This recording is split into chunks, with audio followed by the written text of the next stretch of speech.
what's your favourite bird? I must be getting old, so I'm finding birds substantially more exciting the older I get. So my girlfriend got me a book about the birds where she's from. So I've labelled some birds that are kind of on my bird bucket list, I get. Basically, I've listed some birds that I really want to see, and I'm going to show you these birds. It's my bird bucket list. Content's content, isn't it? So the first one in my list is this guy here. I apologise if I get any of these names wrong. A canvasback. And this guy looks like this. I just think he looks really cool there. So I've seen an eider on my last trip. They're the ducks that have that really funny, cool...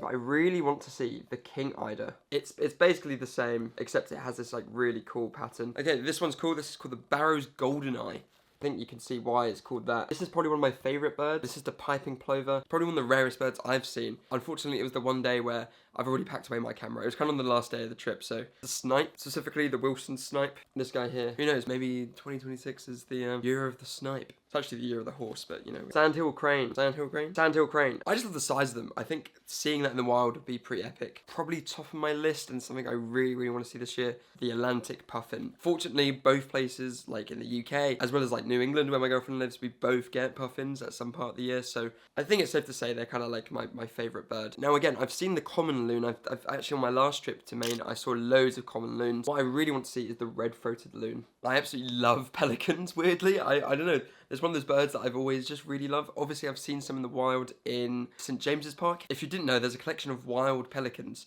in St. James's Park, which was gifted by the Russian embassy. So they keep them in St. James's Park. So technically they are wild. The belted kingfisher. This is a bird that I still haven't seen yet. We have the common ones in the UK. I've never seen one in the UK, but I have seen one very briefly in Spain. I think this one's really cool as well. The plated woodpecker. These guys are like unexpectedly huge. Like if you've seen one in the wild, I saw a downy woodpecker last time I went out to the States. I think I also saw a red-bellied woodpecker last time I went as well. I just think that looks sick. Bit of a silly one. Blue jay. I've seen lots of blue jays when I've been out to the States in Boston, but every time I've seen one, I've never had my camera on me. It's one of those birds that I just can't get a photo of. So annoying. So yeah, that's basically my bird bucket list. So that just pops the question.